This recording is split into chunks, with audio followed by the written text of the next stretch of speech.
ਤੈਨੂੰ ਕਿੰਨੀ ਵਾਰੀ ਕਿਹਾ ਮੈਨੂੰ ਮਾਰਿਆ ਨਾ ਕਰੋ। ਓਏ ਆਪਦੀ ਜ਼ੁਬਾਨ ਤੋਂ ਹੀ ਤੂੰ ਮਾਰ ਖਾਨੀ ਹੈ, ਨਾ ਚਬੜ ਚਬੜ ਕਰਿਆ ਕਰ। ਉਹ ਇੱਥੇ ਆਣ ਕੇ ਚੱਬੜ ਚੱਬੜ ਸਿੱਖੀ, ਮੈਂ ਪਿੱਛੋਂ ਨਹੀਂ ਸਿੱਖ ਕੇ ਆਈ।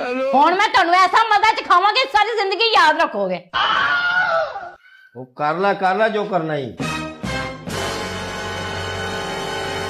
ਅੰਦਰ ਵੜ ਕੇ ਕੁੰਡੀ ਲਾ ਲਈ ਸੂ, ਲੇਕਿਨ 1 ਸੈਕਿੰਡ ਕੋਈ ਪੁੱਠਾ ਸਿੱਧਾ ਕੰਮ ਹੀ ਨਾ ਕਰ ਲਵੇ।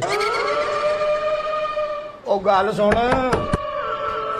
ਉਹ ਕੀ ਵੀ ਕਰਨੀ ਅੰਦਰ? ਉਹ ਬੂਆ ਖੋਲ, ਕੋਈ ਪੁੱਠਾ ਸਿੱਧਾ ਕੰਮ ਨਾ ਕਰ ਲਈ। ਉਹ ਤੇਰੀ ਮਿਹਰਬਾਨੀ ਏ, ਬੂਆ ਖੋਲ ਇੱਕ ਵਾਰੀ। ਓ ਯਾਰ ਮੈਂ ਕੀ ਕਰਾਂ ਇੰਦਾ, ਕਿਤੇ ਹੋਰ ਹੀ ਨਾ ਸਿਆਪਾ ਪਾ ਦਿੰਦੀ ਹੋਵੇ। ਉਹ ਦਰਵਾਜ਼ਾ ਖੋਲ, ਉਹ ਕੀ ਵੀ ਕਰਨੀ ਅੰਦਰ? ਉਹ ਖੋਲ ਦੇ ਦਰਵਾਜ਼ਾ।